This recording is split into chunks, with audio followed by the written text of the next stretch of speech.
Hey everyone, welcome to the stream. Really pleased today to be joined by Anya and Mate, known on social media as Like Glivars.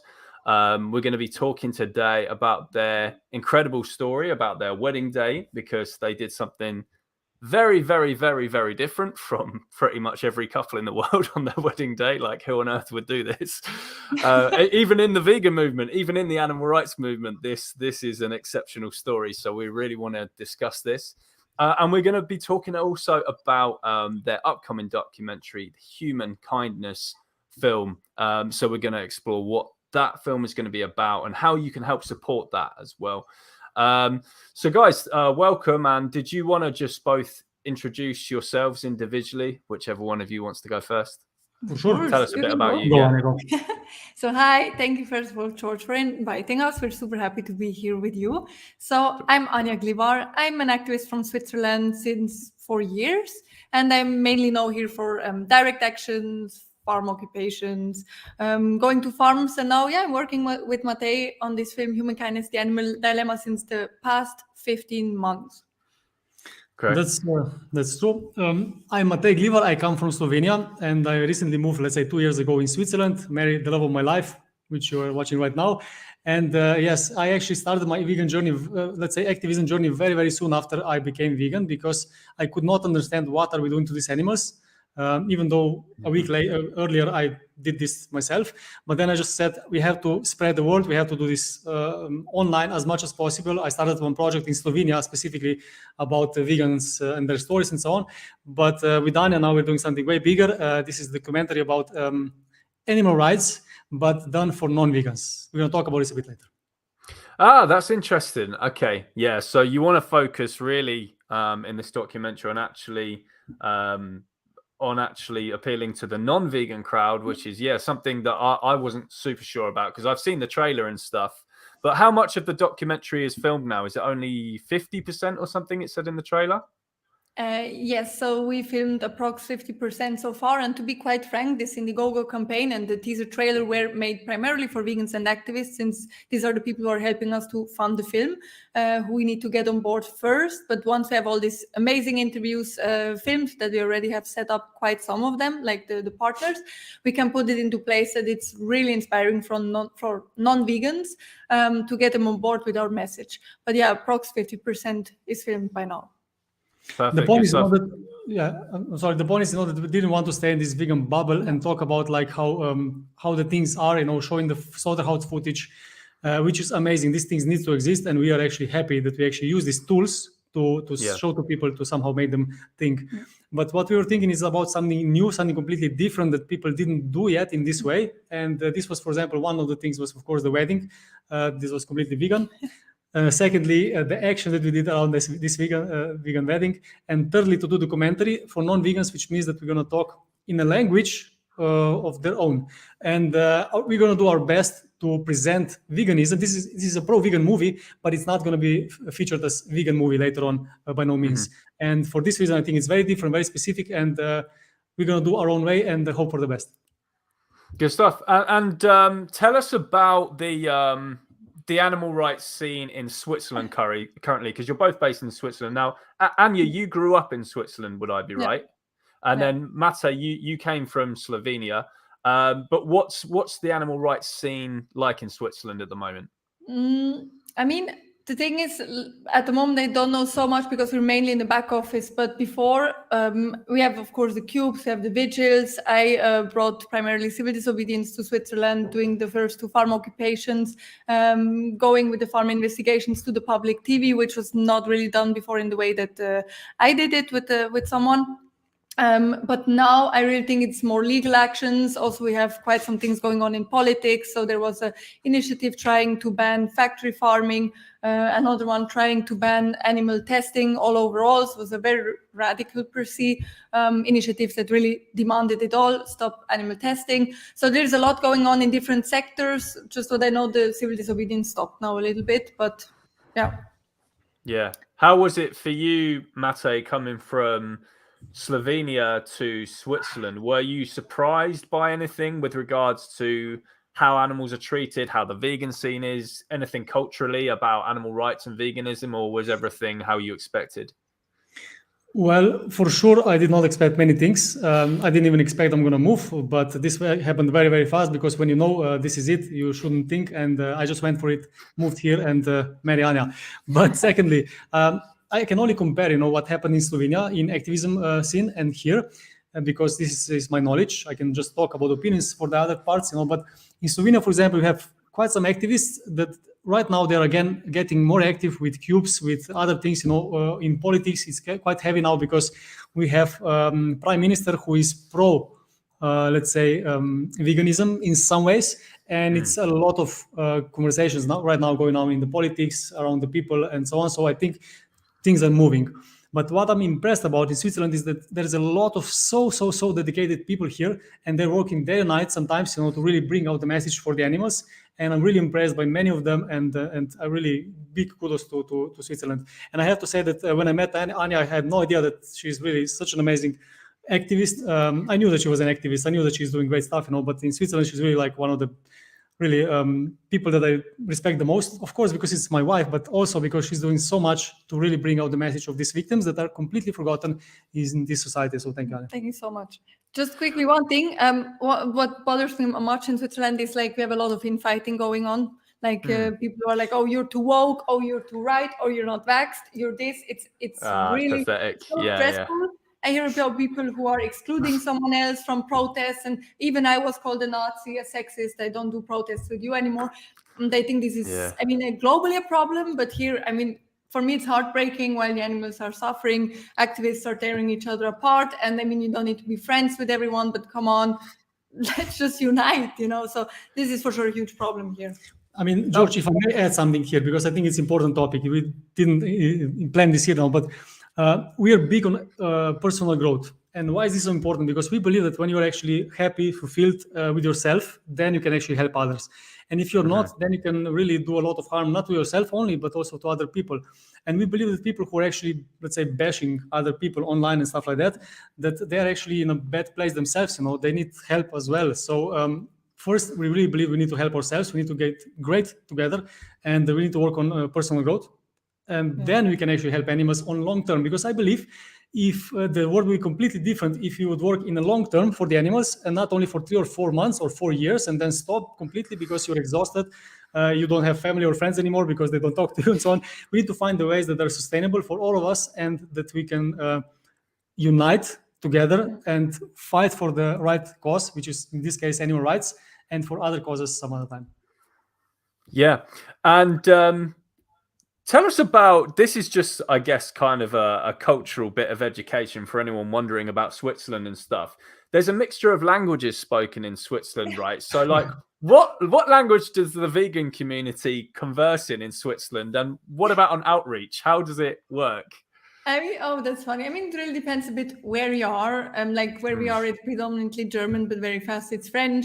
So in the French part, of course, more French. But also when you go to Zurich, to bigger cities, you have a lot of French-speaking, Italian-speaking people from like the different regions. So of course, it's always of use if you do speak more languages, which many of us do, which is cool. But otherwise, of course, we can help each other out. There were also times that we had like the language buttons on each other to make it easier. So yeah, for sure. Or the next city where I am, they speak half French, half German. So if you don't speak both languages, it's not so easy to go to a cube, but we make it happen always. And yeah. And if you really want this to be educational video, let me tell you that you should speak German here, no matter what, because then you're okay. If you don't speak German, someone who speaks English, let's say, and Slovenian, Balkan, all the languages there, does not help here at all. Yeah. So German is the key, and then where all we the live rest. here, where we live here. Yeah. But in general, in Switzerland, I think everyone speaks German. No. You have I also learned right now, so thank you. What language do you speak to each other in? Because you're both different nationalities. Serbian. Lately. It depends where we are. If you're here, we speak English, but if you're in Serbia, then we speak Serbian. No, usually English, of course, but now Anya started, she learned quite a lot about Serbian, and we spoke in Serbian as well, but otherwise, of course, English, because it's the fastest and easiest for us, even though I also learned a little bit of German, because it's quite cool to know how to speak together here.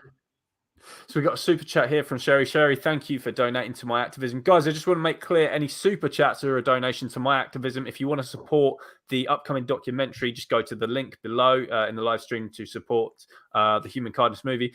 Sherry says, I would just like to say to the couple that nothing speaks more about love and selflessness than having an animal rights wedding. That is the highest form of love. Absolutely. Totally agree with that. Thank you so much. Now, more about Switzerland, because it really interests me because of when I speak to Swiss carnists and stuff.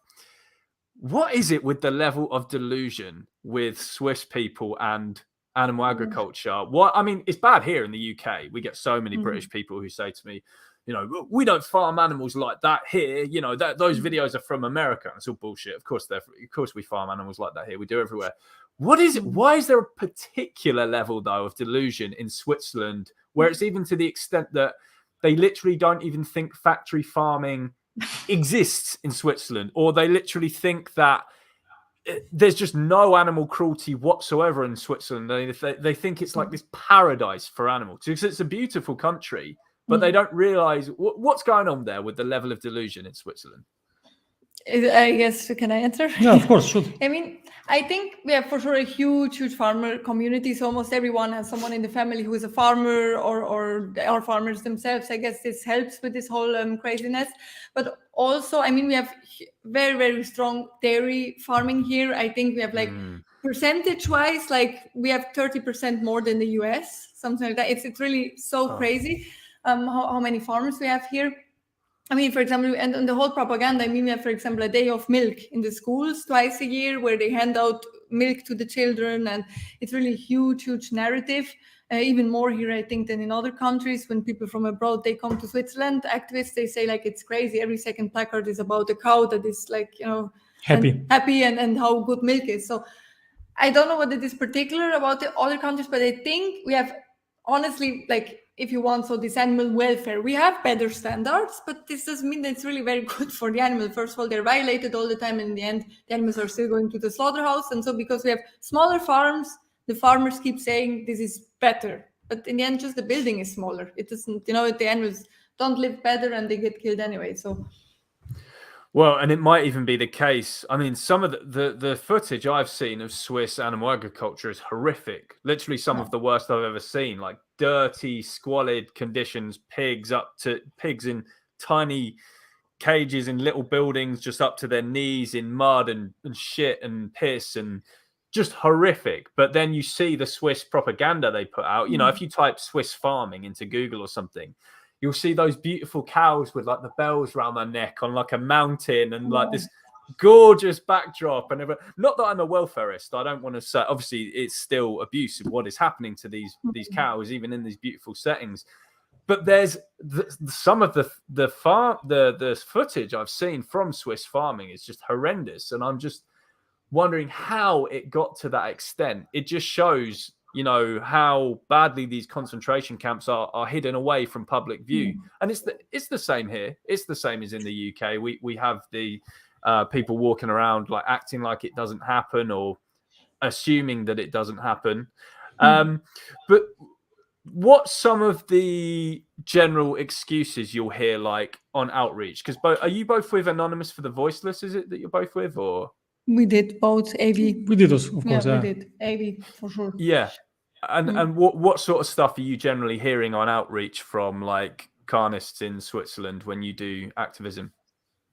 I mean, totally the same than everywhere, right? Yeah. I even think, you know, like the last topic that you had, you know, for example, when it's so delusional, you know, public in general, I think, you know, Switzerland is very similar than Slovenia in the way that we have a lot of farmers and so on. And the more farms you have, the more you have to justify things. Because, you know, if you take a look in the farm, any farm, doesn't matter, you know, which farm it is it like 10 animals or 100 or thousands of animals is the same. And, you know, I will give you a metaphor. For example, if you have a dog at home and you have to take care of the dog, you know, it's quite some work to do, no matter what you do. But if you have 3 dogs, it's a bit harder. If you have 10 dogs, it's almost impossible. But imagine to have 10 cows. This is normal. And then people, they have like 100 cows and 200 cows and 2,000 cows and so on, or sheep or chicken. They're like in 8,000 in Switzerland as well, you know, if you talk about this. So my point is only this before we go on, you know, that when people think about like, you know, how much better standard there is in Switzerland, for example, or how much better it is if the farms are small, or if you know the farmer, or if whatever. These are excuses because, you know, people don't want to see the truth. And of course, if you're selling meat, eggs, or dairy, you have to convince people that everything is great and amazing. And that's why I believe in Slovenia, in Switzerland, and in these countries has a lot of farmers, you know, they have to somehow put even more effort to make people feel, okay, you know what, it's great, these animals are happy, you can buy the things. And I think this is how it works. And for that reason, I think we need more people to stand on the side of veganism and do something about it. And one thing is to stop, another thing is to say this is not okay and to talk about other people. And that's why we really respect your podcast as well, George. And we wish more people would do these kind of things and talk to each other, talk to non-vegans, because simply people don't even know about the truth as well. Yeah, get active, everyone in the who's not active yet. If you're listening on this live stream, I just really want to stress that there's so many ways that you can be active. And I know that I sound like a broken record by saying this, but in the digital age, you can be active while sitting on the toilet. You can do activism literally on your phone. You can sign petitions. You can write and we do campaigns. Yeah. So, you know, anyone who says there's nonsense like I don't have time to be active or it stresses me out to do activism or anything like that. Nonsense. Like everyone can, if you've got time to go to the toilet in the digital age, you've got time to do activism. But Mate, one interesting point I wanted to get onto about your background is you come from a farming family, don't you? I do. Yeah. So tell me about your experiences with that and whether that had any impact in you going vegan and how it's been with your family since going vegan. Well, I was born on a farm and I was actually living there for 2 years. So I did not grow up there officially, but there was a lot on the farm because still my relatives have a big farm with a lot of animals. And of course, that is normal to have milk, eggs, to have meat and so on. We even celebrate in Slovenia slaughtering of a pig, for example, and other animals and so on, because it's such a holiday for people. They come together, they sing and so on. Of course, no one wants to be there at the first time when they kill a pig because this pig screams like crazy and they don't want to be dead, of course. So it's terrifying. So my point is, we have very our family is very kind and very nice and they love animals, all of them. But we are born into this society that says it's normal to have animals, to use them. And my experience was the following. I remember when I was very young, maybe I was less than 10, my grandma was killing a chicken. I never told you this, Anya, before. She was killing a chicken with a machete or whatever. And the chicken, when she killed the chicken with taking her head off, the chicken was still running around. And wow. I was like, oh my God, what just happened? I couldn't believe my eyes, but she started to laugh. And also one of her friends who was there, she started to laugh as well. And then they were laughing. And then I immediately was from crying, for terrifying, I started to laugh as well. And I think this is how it goes. When you're a kid, you know that this is not okay, but you are somehow convinced so many times. And every day when you're eating animals, when you see the animals and so on, and you're convinced that, okay, some animals now went away and some new animals that are nice and beautiful and small and cute and so on, they're here now for us and so on. So I think it's like really, really hard to explain, these feelings when you actually go vegan and see with your own eyes, that, what, I did something that was really wrong. And I didn't even care about it because I didn't want to. Because you don't want to be against your mom, your grandma, who prepares with such a love, for example, this, soup with beef or, a beef steak or a pork or something. Everything's done with such a love and we have all the time music and so on. So I don't want to go too long, but my point is that it's hard for some people, especially go out of this zone because it's so normal, so natural. And luckily this is changing. But since you asked me, how it is with my family since I went vegan, well, when I went vegan, my father still had a fish store, which was our family business for more than 30 years, where I helped, not really thinking about what this means and what I cost and so on, because I didn't want to, even though I knew I was always really a protector of the animals, of course, not officially. I was always standing up for them, saying something if someone said to an animal or talking about slaughtering or whatever. I was always not comfortable with that. But of course, I was eating animals, so I cannot say much. After I went vegan with my family, I had realization, and for the first 2 months, I was so shocked.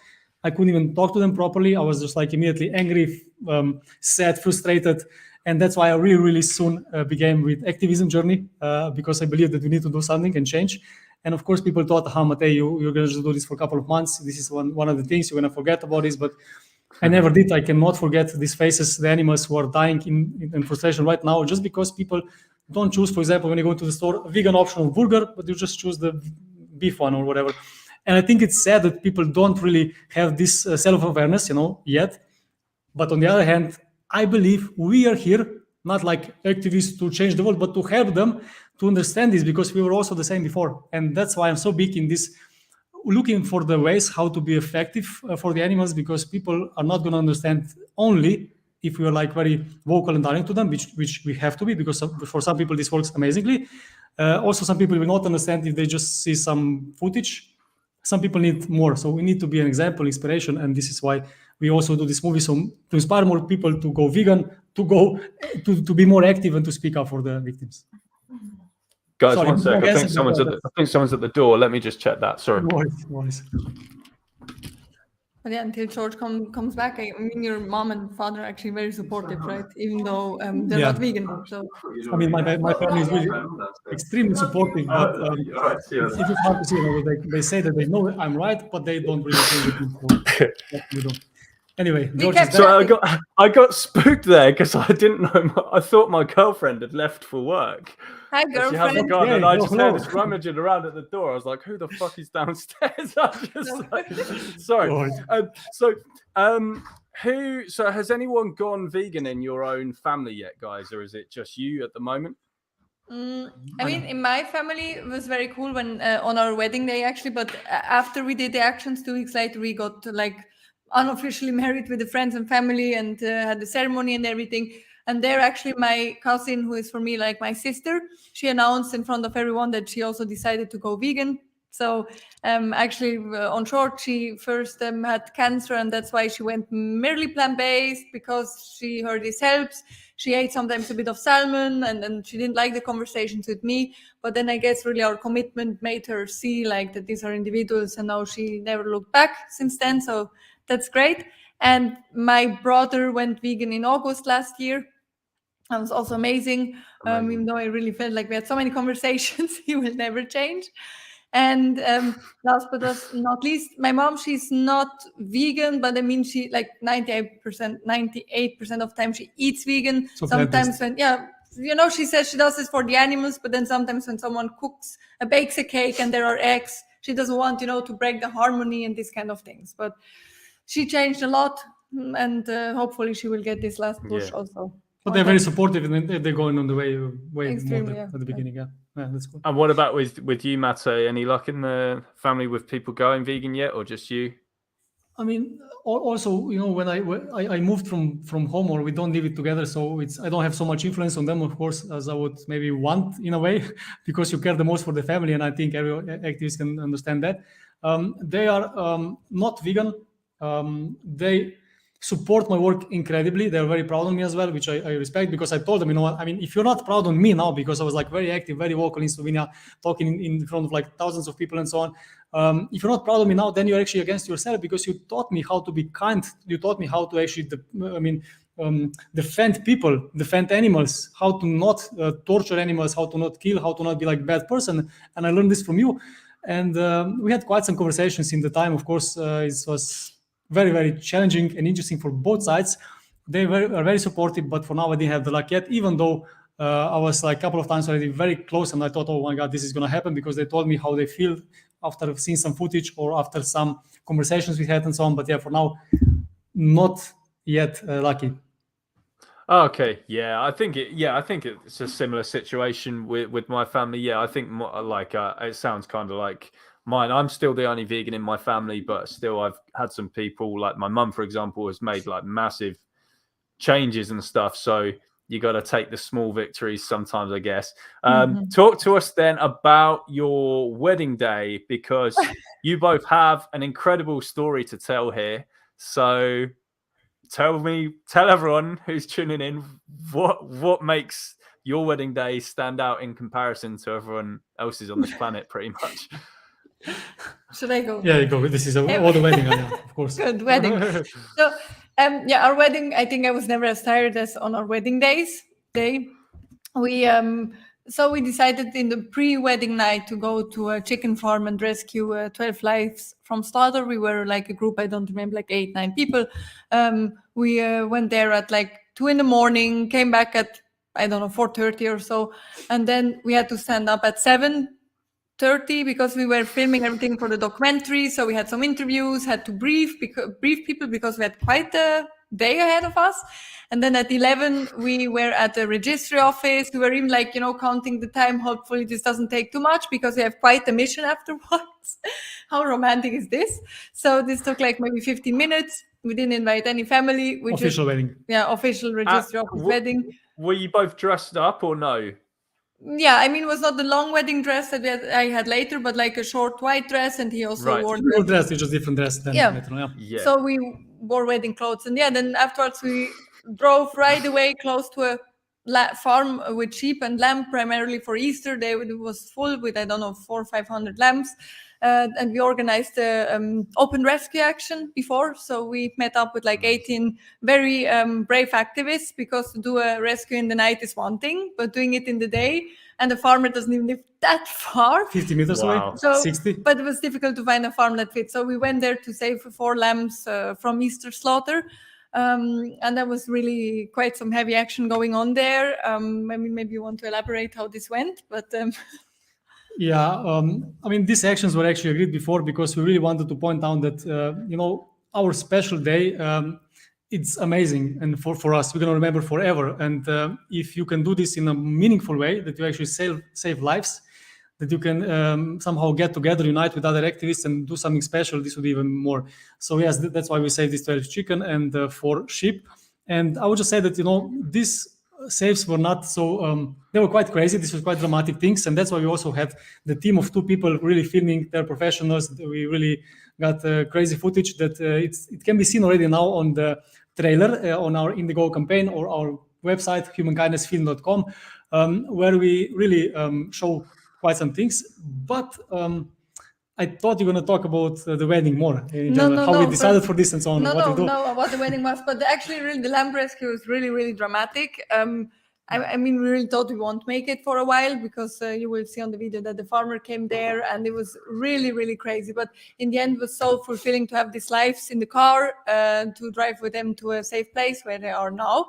And our wedding day didn't stop there, because after this lamb rescue, which was maybe at 3:30 or so, 3:30, we drove to Zurich and did the 3-hour Cube of Truth. In cold and rain. It was like 1 degree, me in the short dress. My God. It was so cold, and I was full of feces because I had to go in the car with animals, which was not intended at all, you will see. But then they defecated all over me on my white dress, and it was 1 degree outside, 3 hours. But what was for me, and like Matej said also for him too, I remember, one of the most touching things, it was cold, it was rainy. Not so many people were in the street, but all 40 people showed up who say they will show up. And they stood there 3 hours like a tree, just making this happen, because they knew it will be filmed, something will happen with that. And we were strong together there. This was so powerful. No one made weird comments like, but why are no bystanders coming and it's cold? Should we maybe stop earlier? They were just so loyal. And this really was amazing, really amazing. I think also for me was the best thing, this unity, because we are in the world where animal abuse is so normalized and okay. And when you go against this, of course, you are prosecuted. And still, these people who helped us on these 2 or 3 days with these actions, they're really, I really have a high respect for them, because one thing is to go vegan. Even this is somehow hard for some people, because, the family, friends, it's not convenient and so on. You don't know what to do, but it's very easy, as we know. Secondly, to speak about it for the animals, of course, like you said before, you can even do this from the toilet, but really to go out there and to risk your life in a way, and to risk your freedom, it's something else. And I really have high respect for this. And I'm not just saying that we should do only these kind of things, but I must say that I really respect the dedication, because when you see what's happening to the animals, we have the responsibility to do something, to change the world, even if not like for, I don't know, from today to tomorrow, even if not for all the animals right away, but we have to do as much as we can in this time. And for that reason, I believe it's highly, highly respected and appreciated that people helped us, we're on the same path, and that, we still are in contact, and they're going to be part of the film, and we can't wait to show this for you actually very, very soon. First, congrats not only on your wedding day, but for literally saving lives on your wedding day. I mean, what an incredible story. So thank you guys for doing that. That's just phenomenal. And how was it received in Switzerland? Did the media address it, or did they just ignore this? Because this should be a huge story. This is amazing.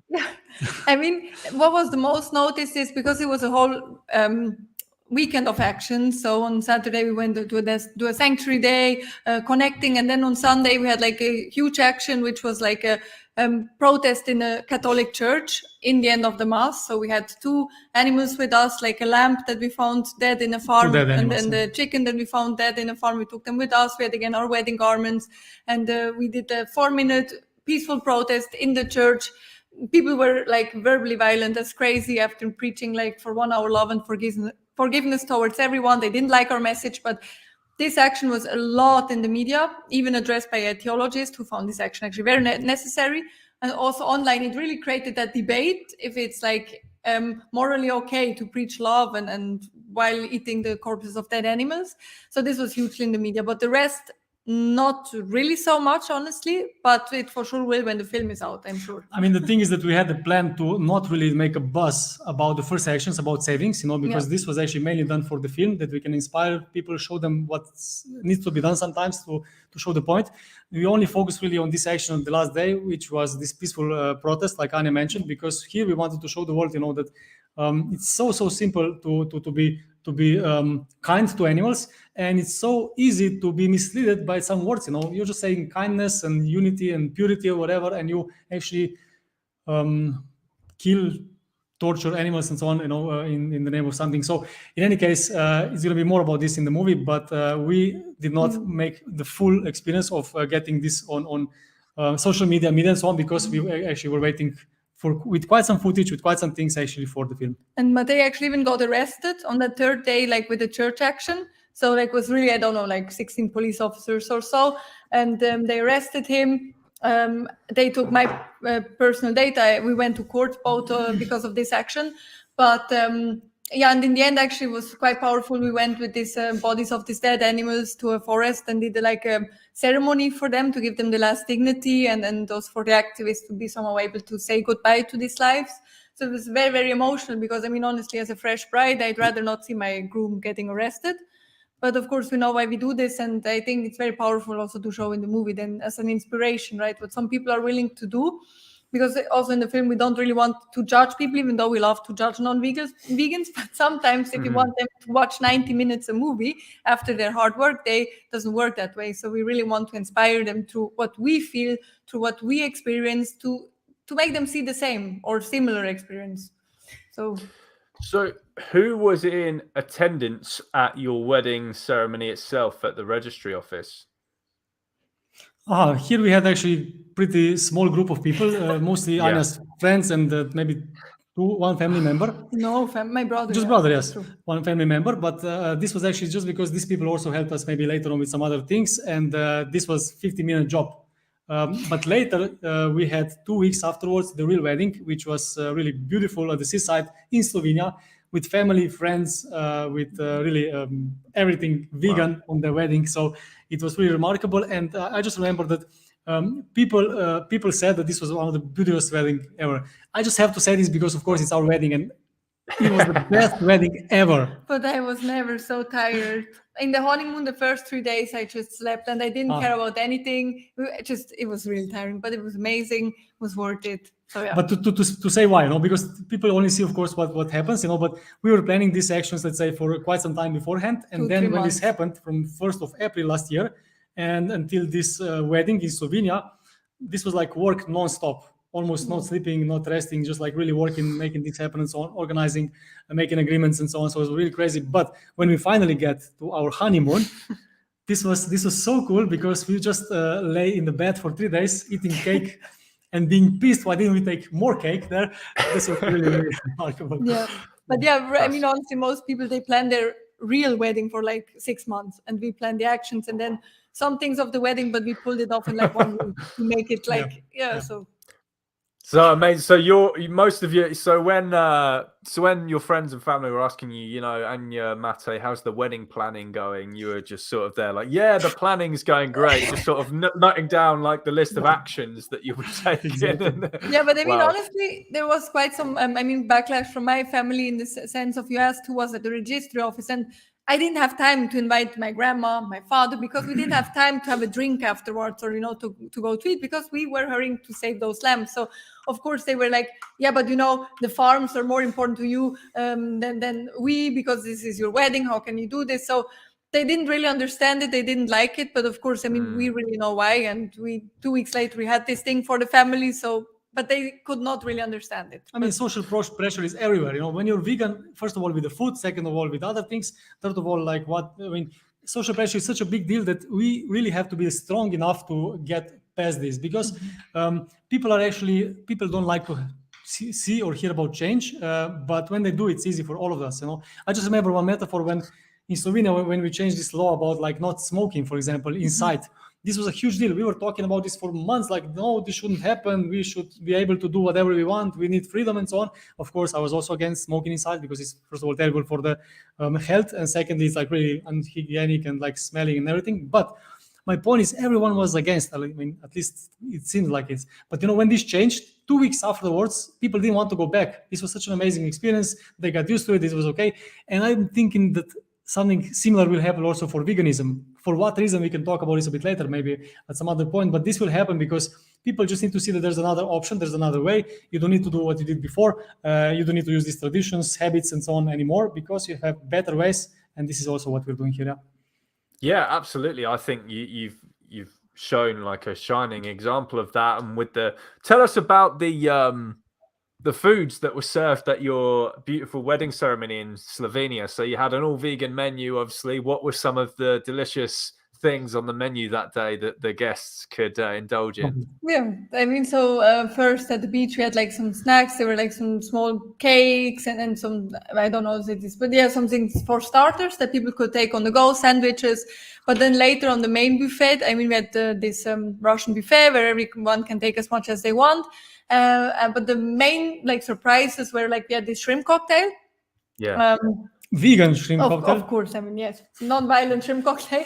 And I don't know if you heard since then about it, but we had juicy marble steak. So this is the world's first vegan filet mignon. It was very new then. This is a Slovene startup, and they gave it to us. So thank you if you're watching Juicy Marbles. Juicy Marbles, go and check it up. Yeah, even on Google, Juicy Marbles. It was amazing, and we even had quite some non-vegans who said they never ate such good food at any wedding. So it was really amazing. For us, it was important to show that you can have like this taste without like killing anyone. And our cake was like beautiful, like 4-layer cake with like many different flavors and buttercream and like really like, I mean, what you have at a regular wedding, but just without violence. And people were really like shocked that this is vegan. So yeah, well, Juicy Marbles steak is now in the UK, and wow, yeah, it's an absolute game changer. It's just hit the we have a supermarket chain in the UK, Waitrose, and they now sell the Juicy Marbles, what the filet mignon, I think, steak, because they've got a few different ones, I think, but that's just the one available in the UK now. And wow, if you've got Juicy Marbles served on your wedding day, that would be a ceremony, you know. That I would be very, very, very happy to attend. So that sounds like an incredible day. And they're a Slovenian company, right? Juicy Marbles. They're a Slovenian company. They're from Kran, and we get to know each other even beforehand, because in Slovenia I organized one event where we invited a lot of vegan entrepreneurs. And Tilen, who is actually the owner and the founder of this Juicy Marbles company, he was lecturing there. And we get to know each other beforehand. So he even showed this steaks, you know, there with some bags and talk about this. We didn't know what this means. You know, what is Juicy Marbles? Okay, filet mignon, good. But my point is that I'm very, very proud of them and very happy that they're doing so well. They're very smart strategically as well. They're, I think, all over the place already. Wherever you go, even USA, UK, as you mentioned, you know, very Balkan, everywhere they're present. But their main focus is as well to go to non-vegans, because also for us, you know, when we prepare this food, for example, these shrimps, you know, or this steak, is completely non-vegan thing usually. And when you present this in a sauce with spices, with some things, you cannot tell the difference. And this was actually the big part of it. And we're so happy and proud that we can actually do this on our wedding already with juicy marbles that are now getting huge and huger. And for sure, the taste, the texture, everything's the same. And my point here is again and again, like you're saying before that you repeat yourself, it's so easy to really find the ways that you like, because some people say, oh, I don't like this vegan cevapcici or vegan burger or whatever. Then find another one. There is like tens of them, I don't know, and more. So yes, showing the people also the solution is big part of why we did this project and what we're actually doing with this movie. Amazing. So let's talk now about the movie a bit more. So the movie is called Human Kindness, and is it more of a documentary style thing than specific? Like, there's no acting in it, so it's not as much a movie as some people might hear it. It's like this is real, what happened, and it's what's it documenting? Is it just about your wedding day, or is there much more to it? So basically, we want to discover how kindness towards animals can save us all, in all the different layers that are within there. So for, of course, the planet, the animals, and one another as species, because we truly believe that humans are kind, even though as vegans, it's easy to fall into that trap. Humans are evil and I hate humans, but they are not. And so we really want to tickle out this kindness from the humans within, as Matej said, without showing brutal slaughtering, because we think it's great that this exists, this footage, people should see it. But in our film, we really want people to feel this by themselves. So our wedding is primarily there to grab the attention from people that and the actions. The actions that we did something crazy, and to show them our dedication. But then we have really, like, until now, approx 20 amazing interviewees, and we're talking with other great people to cover their own story about kindness and what this means to them, and to present this to the viewer. We even have butchers, farmers, and also non-vegans in general, because we need to hear the side of everyone, because many people have this animal dilemma. The movie is Human Kindness, the Animal Dilemma. And there are many reasons why people don't go vegan, and we really want to see this also from a psychological aspect, so that people can really take this message in and make the shift from within. So what is meant by the animal dilemma? Talk to us about that word that you're using there in the movie. What's the dilemma here that you're trying to put across? Well, first of all, if you go on the street and if you ask 100 people, do you support animal cruelty? Do you support animal abuse? Do you support killing of animals? Most people say no. Most people. Of course, there are some people who are okay with this, and also they're like maybe even doing this themselves and so on for the purpose of benefits in different ways. But most people are against these things. And most people are kind to animals as well. For example, if you see a child, kicking a puppy, the parents are going to say, hey, don't do this. This is not nice. You shouldn't do this to a puppy or to a kitten and so on. And we just see and explore the reality of the life where people are kind with words, and they do many things very, very kindly, but the acts behind are incredibly violent. And the challenge here is, this dilemma is here because people don't even think about how violent their acts are. And they think these acts are actually okay, and they defend them. I don't want to put some too crazy comparisons here, from the history when this already happened, but we're talking about cognitive dissonance, where people are actually doing the things without really feeling what's happening because it's hard, or because they're like pushed into some situation and they just deal with it because they have one focus.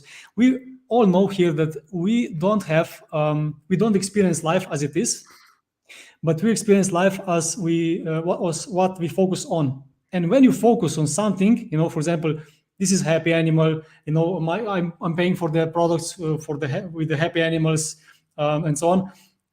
This is your focus, and you see only this, no matter what is the truth. And sometimes you even know this is wrong, because I was a kid, I knew it's wrong to kill animals. I remember, my father had these fishes in the back of the car, still alive, and they were like moving like crazy. I was crying like a baby. I was very, very young, but still I was crying like a baby, because I couldn't stand, that these animals are suffering and dying right now behind me.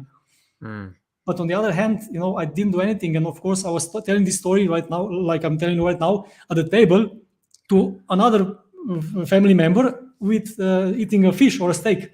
So we try to here not really to punch people like you are doing wrong, or you should change and so on. Because in this way, we're going to do this in vegan bubble. You're going to get some pets in the back. We're going to be like, oh, this is amazing. But if you want to affect people, we want to do this a bit smarter. It's smart in a way that people are going to have this conversation that we're having right now in the head.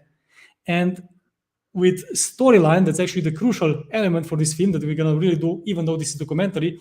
We're going to present the film in a way that people can actually, at the end of the movie, at the end of the film, after the conversation they had with themselves, decide for themselves what's the best to do. So it's going to be about appealing to that good that humans have inside them. Let's address that, actually, because like you said a moment ago, right? Since I've been vegan what now, 10 years. And I've become more and more misanthropic as time has gone on. Like, I hate humans, right? And it's totally understandable. I know people might listen and think, oh, that's a bit bad that you said that. Sorry, you hate or you hated? I hate humans. I still hate humans. You hate us? Do you hate us? I don't hate you guys. But we're also humans. You just said that you hate humans. Yeah, but you're one of the few good humans. We suck, right? The human species sucks. We're a total cancer on this planet. We are enacting like a global holocaust on a daily basis, horrendous suffering and everywhere that, and people deny it and they combat against us vegans.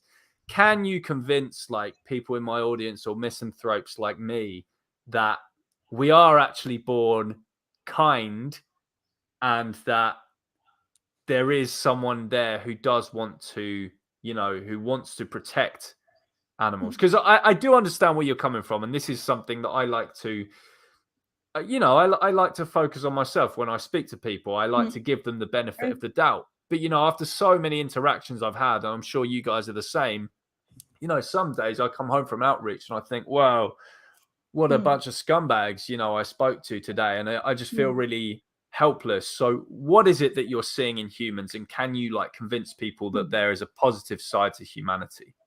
So can I go? Go. Cool. Maybe I take a few steps back, because there was a time where I also said I hate humans before I started being a nurse. That I'm I finished the studies now, and I got another like interaction again with humans, and that I hated so much before, supposedly. And I really saw that I don't hate humans. I hate behaviors. If I don't use the word hate actually normally, but I think you can be vegan, and I met vegans who are like total sociopaths, if I can say that. They're not nice to other humans. They are vegan. They're doing great for the animals, but they are so mean and rude to humans. So I don't think that just by being vegan you're a great human. And I think I heard this from Earthling Ed once in Vegan Camp Out, I think last year, and they really stick to me. That we non-vegans, you heard these paradigms that it's okay to eat animals, that some animals are less. We heard this over and over and over again. And then we vegans, we think we can go to an outreach, talk once to a person, and they have to understand it, or they have to admit that we are right, even though it's very hard to admit sometimes that the other person is right. So I think it happens so fast that we give them the stamp bad person, but they're not evil. It's just so deep-rooted in them that sometimes they need a bit more. I also don't believe that there is an overnight vegan story, even though we like to say this, but there were these small hints that we had before. Like Matej said, this dying fish in the car, he could go vegan then, but he needed more. And so he was not a bad person just before that day that he went vegan, or the same happened with me. I had many opportunities, but I didn't take them. So even though it's hard because the animals are dying every second, we would want people to go vegan in a minute. It often doesn't happen like that. But this doesn't mean that they're bad persons. I'm deeply convinced of that. As much as I love the animals and as much I'm feeling for all those animals who are dying, I don't think it's that way. Here's a good question from Sherry, just before you start, Matej. Seriously, how could anyone like a person that is held accountable but refuses to end their abusive behavior? How would you guys respond to that? Easily. We all do this all the time. In some other forms or shapes, and this is the thing. But because it's so easy to judge other people, because this is the easy thing to do. Imagine, you go to a coffee with a friend and you start talking about what you talk about other people and so on and what they do bad, and you feel maybe a bit better. But then again, we are really huge on personal growth, and like I said before, I believe here is the main part is focus. You can really focus, and I'm going to explain why this is better what I'm talking. But of course, you can choose yourself. But if you focus on how the world is bad, how we are the plague for the world, and we are the cancer and so on. First of all, these words actually have meaning, and they actually arouse some emotions in you, and you feel even more, and you feel worse, and this focus grows, because whatever you focus on grows. And if this helps you to do more for the animals, maybe this is good, but this is bad maybe for you, because you're going to feel worse. But on the other hand, if, for example, you choose that you're going to focus on something great, for example, humanity is also amazing. We are beautiful people. We help each other. We put our everything together to help someone in need and so on sometimes, of course. But if you focus on these kind of things, you can see the beauty of life. You can see how great it is to be alive, to be part of this community, society, that you can change things. And when you focus on this, now the difference is the following results. What is the result of being like really in the negative energy? And first of all, for yourself, for people around you, and also in the long term. Can you do this for 20, 30, 40 years? I don't think so. And most people, this is the proof, proof. Most people are actually vegan, or let's say active vegan, for a couple of years, and then they stop because they say, yeah, it's too hard for me, or now I have kids, I cannot deal with this anymore. Or for me, it was like, this was in the back times, and now it's like really too heavy. It's like I cannot stand these people anymore. And you just live in this space. And by the way, you're not strong anymore. And by the way, you're not helping the animals anymore. And for that reason, I believe it's better if we believe that the world is beautiful, because then we can actually see the beauty in the world. We can feel better. We can be stronger. We can work on ourselves, and then we can help animals in long term. And I think this is the crucial thing. What is the difference? Of course, everyone can decide for themselves. But I'm just saying that when you focus on good, this grows, and we probably will feel better. And when you feel better, you can really help more people, more animals, for more things than if you feel bad. Just maybe I want to answer quickly. There was this question, right? How we can like a person if they, they don't go vegan after we hold them accountable, right? Matej started saying that we all do this sometimes, and I truly believe, for example, I talk to many vegans about fast fashion, which for me, for example, is a big problem. Of course, it's not as bad as like what happens to the animals. I truly believe like that what happens with the animals is so much worse. But I explain it to them, and they're still like, yeah, whatever, I'm vegan, I do my part. And should I say, no, you're a total scumbag for not being open to that message in that very moment that I want you to be. So as I said, I would love people to go vegan immediately, all of them. I saw the suffering. I went to so many farms, but I just don't think that these people are bad in their core. They just learned this, or just last example, sorry, my mom was deeply rooted homophobic because she comes from a Balkan country where they learned that it's bad to be gay. And surprise, surprise, my brother happens to be gay. She needed 7 years to be able to say, you know what, I accept you. She wanted to kill herself. Sorry for going very personal, but I think it's very important. She really just couldn't live with that at the beginning. But she's an amazing person. But this fact, being gay is bad, was so deeply rooted in her that she couldn't see anything around it. So, and now it's okay for her. It's all great. She loves him. She's very supportive. But these things are sometimes so deep within ourselves that we cannot just change them in a second, even though we would love to. And just one thing about that, not because I just like to talk, but I think it's also important when you said that, when you talk to a person and then afterwards, you think this is a scumbag because he didn't change and so on. 70% of the communication is not what you say and how you say it, but how you actually stand there, in which presence you are, what kind of energy you have and so on. And imagine if you have, for example, the focus on the person is actually great. He just does something wrong and you want to help him in this way. You are actually interacting very differently than when you think like, this person is terrible. I would like to just like go home now and not be here because this person is, oh my God, I would like to push him over the edge. I don't know.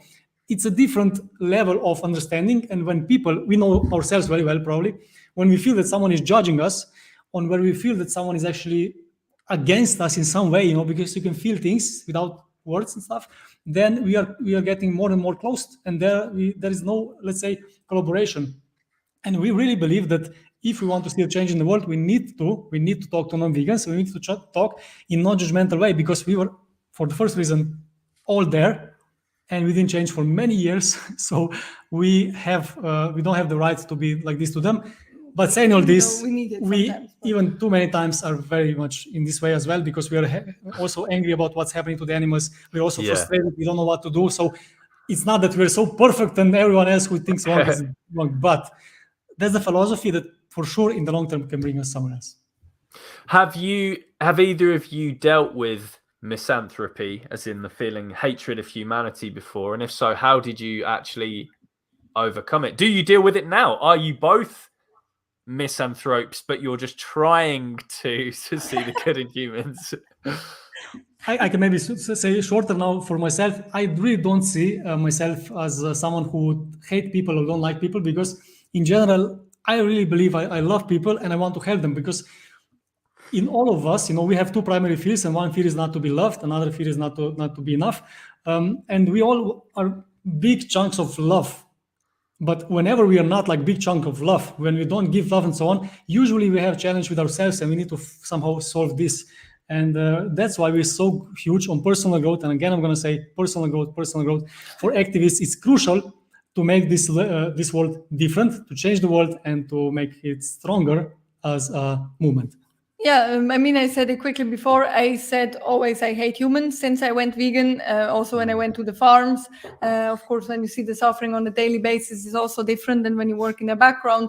But yeah, and then I got together with Matej, and he was, of course, more optimistic. Oh no, not yet. Sorry, I started to work as a nurse. Yeah, and then really I start to have again a connection with like non-vegans, because before I was like full-time activist. I was only with activists, except when I did cubes. And then, of course, I saw the scumbags who don't agree with me or with what I'm telling them. That was all the time that I saw non-vegans. And all of a sudden, I started to interact with non-vegans in my work. And I saw so much gratefulness from these non-vegans, my patients. And I somehow really started to connect again with humans, and also actually with my own humanity, because I was very, very angry. I was in a very bad place. I broke down in a cube because I just could not handle non-vegans anymore. I was very in a bad place, and I started really to become a happy person again, which doesn't mean that I'm closing my eyes. I will never close my eyes and not stop and not talk about what's happening just for the sake of myself. But for sure, I feel way healthier and also way more effective, honestly. Now, the Human Kindness movie, how are you planning to get it out there for non-vegans to see? Because everything we've just talked about now, it's clear that this movie has very deep personal meaning for you both. This is about something that you see within your fellow human beings that you're trying to appeal to. How are you going to get it to be seen by non-vegans so that they can see this message? Well, there's a beauty of it. We luckily are smart enough that we know that we don't know enough. So our main target is now we are having this crowdfunding campaign where we're raising funds for this movie to cooperate with people who know exactly what they're doing in their field. And based on the fact that our focus is to really point out the challenges that vegans have, or let's say activists have, about animal rights in a way that's going to be actually presentable, we need to actually cooperate with people who are better than us in the field of how to present things, first of all, so storyline, secondly, how to actually show this, and how to convince people in different ways than with words and anger and frustration, or maybe just direct language to do this. For that reason, we really plan after this crowdfunding campaign to first focus on the storyline as well, to focus on our interviews. And afterwards, of course, we're going to do a lot of research and collaborations with people to make this movie and edit it in a way that's going to be the most, how can I say this, that you can swallow the movie, even if you're not vegan, and be inspired and want to do something. For example, I can say our producer, Darren Kavanagh, he worked 17 years for Disney in movies like Lion King, Mulan, but also from other companies like Kill Bill. He was a big part of that and did huge marketing campaigns also Lion for them. King, so many others. Wow. He's really, really amazing. He's like, I think, 27 years in the industry, right? So he's very creative, very creative vegan, also a very beautiful human being by values, but he helps us so much until now because we did not know, is this big enough, right? This movie we found him, and at the beginning he thought, okay, this makes a great YouTube video, but you know what, send me the rushes to England. And we did, and we had a talk and he loved it, and now we're really creating this together. We're talking with huge people. We cannot say because we don't have it confirmed. They're not huge, but they are huge in terms of a lot of people know them. So yeah, I think how we want to bring this to the people is persistence, because we got many no's at the beginning where people did not see what we want to do, but now slowly, I mean, really, we get so many cool collaboration offers, people who just write us who are amazing, and the main goal is later Netflix, Hulu, and these huge streaming houses to really get this to the millions, and that's why we're working very, very hard and recklessly, because we have a huge vision. Just one thing, I don't know if even our followers know this, but this film was originally not called Human Kindness. Before we met Darren Kavanagh, who is our director, and like Anya said, we had another name. And maybe we can ask one person who is now listening, if you know the name of our movie beforehand, write in the comment, you're going to get a free download of the movie right now. And we will say it then in the end. Yeah. Yeah, feel free to comment, folks, if any of you know it. But if no one knows, that's fine. The original title of the movie. When you know this, you get the present. I don't think anyone knows. Go on. Let's see in the end. If not, no problem. Yeah. All right. Okay. Yeah, and tell us the perks that people can get by supporting this amazing movie, by the way, because this sounds incredible. If you want to get it out on all the major streaming platforms and all that kind of stuff, tell us. The thing that I liked was the trainers, the sneakers, as they're called in some countries. So tell us about all these perks. So yeah, we have many different perks for also different budgets, different people. So it starts like with a thank you credit in the film. So like in the end of the film, you can see your name. This is only €10, or also you can pre-order the film. So once the film is out, you will be one of the first to get it at home to download. But we have also, for example, in Switzerland, a very famous vegan artist. She painted actually a picture that fit to our wedding, and we have a signed print of that. You can be an executive producer. So we have 6 spots, but 4 are already gone. So if you want to be an executive producer of Human Kindness, you still have the possibility to become one. We're already a very cool team of people. And just now we actually launched a very, very cool thing. But just maybe before we go into this, for someone who doesn't know what perk means or what are we doing and so on, right now we're actually in the stage where we raise the funds, so the money for the movie to be done. We're already on half of the movie, but now we're raising funds on Indiegogo crowdfunding campaign, where people don't need to just donate money to you, but when they donate money to you, they get something in return. And one of the things, many of these things are, for example, what Anya mentioned right now. So you can get many things, and go to this link that I believe George is going to share with you now, or maybe in the comments later. But secondly, we yesterday launched something that we're actually very proud of, and it's actually very special and very vegan as well. And it's something that maybe, George, you can show to the public, and then we can go from there. We can explain what this is. Yeah, so one of the cool perks of supporting the documentary is you get some personalized footwear, some sneakers, trainers, whatever they're called in your country. Let me try and post that in the comments now. I don't know if people can actually click on the comments in the live chat. One sec. Oh, okay. I thought maybe you can show this here, but if not, I can explain a bit more about these shoes. Yeah, I might do actually. Maybe if I can. You can, I think, click on present and then. Oh yeah.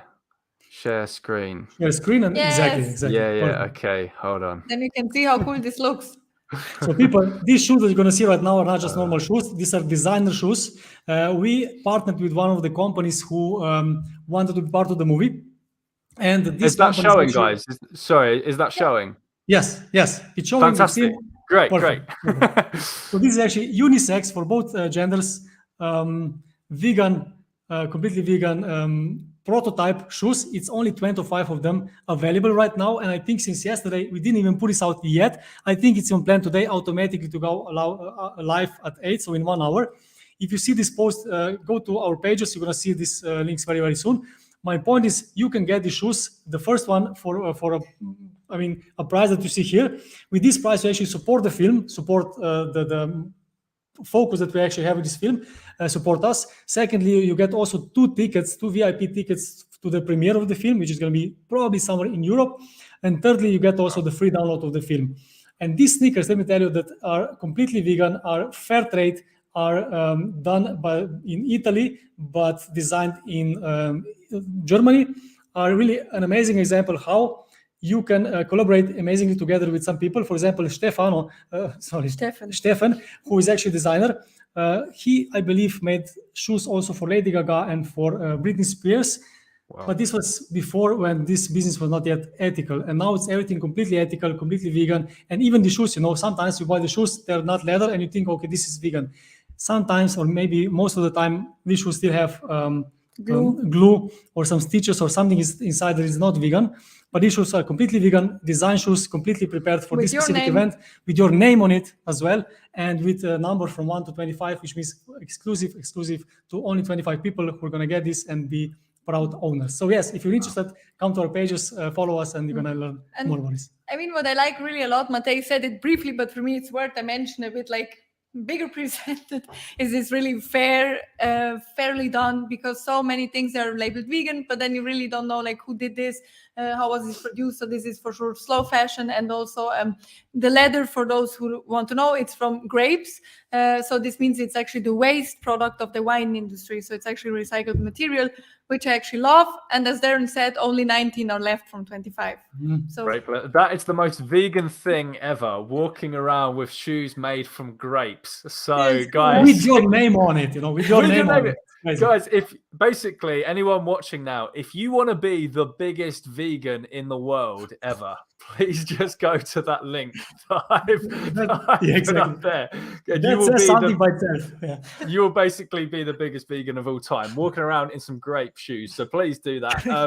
Guys, we're coming towards the end of the stream now, both. So it's been amazing talking to you both. Is there anything else you want to get out there just before we end the stream? And anything you want to add about the documentary at all, ways that they can support it, or anything else at all?